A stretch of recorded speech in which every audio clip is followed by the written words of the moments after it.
Hello guys, আশা করি সবাই ভালো আছেন। আবারও আপনাদের মাঝে একটি লাভ স্টোরি নিয়ে আসলাম। আজকে লাভ স্টোরিটা হলো কক্সবাজার সমুদ্র সৈকতে ঘুরতে গিয়ে ভালো বুঝতে আছেন। আজকে লাভ স্টোরিটা কিভাবে সুন্দর হতে চলতেছে। তো হঠাৎ করে আমি আর আমার বড় ভাই আমাকে ফোন দিয়ে বলে যে আমরা কক্সবাজার সমুদ্র সৈকতে যাবো, তো তুমি আমার কাপড় চোপড় সব তোমার কাপড় চোপড় সব গুছিয়ে নাও।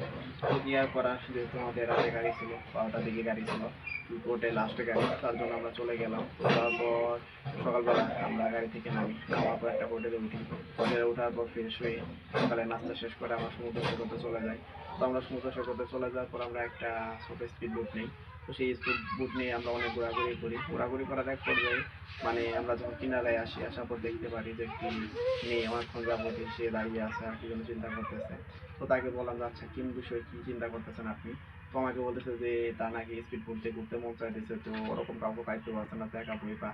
তো আমরা আচ্ছা সমস্যা নেই আসেন। তো আমি তাকে নিয়ে সেই স্পিড বোটে আবার উঠি। ওঠার পর আমরা অনেকক্ষণ ঘোরাঘুরি করি। ঘোরাঘুরি করার এক পর্যায়ে তার সম্পর্কে জানতে চাই।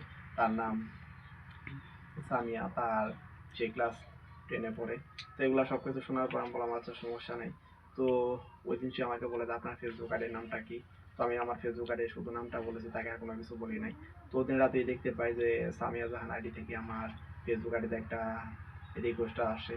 তো সাথে সাথে অ্যাকসেপ্ট করি। অ্যাকসেপ্ট করার সাথে সাথে অপর পাশ থেকে মেসেজ দেয় যে কেমন আছেন আর বাসায় গেছেন কিনা। তো তার সাথে অনেক সুন্দর করে কথা বলি।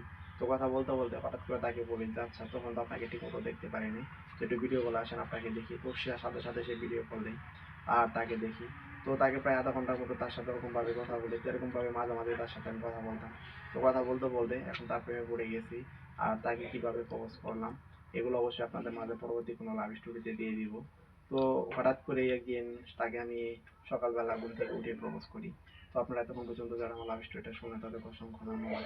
আবারও দেখা হচ্ছে আপনাদের মাঝে পরবর্তী কোনো লাভ স্টোরি নিয়ে।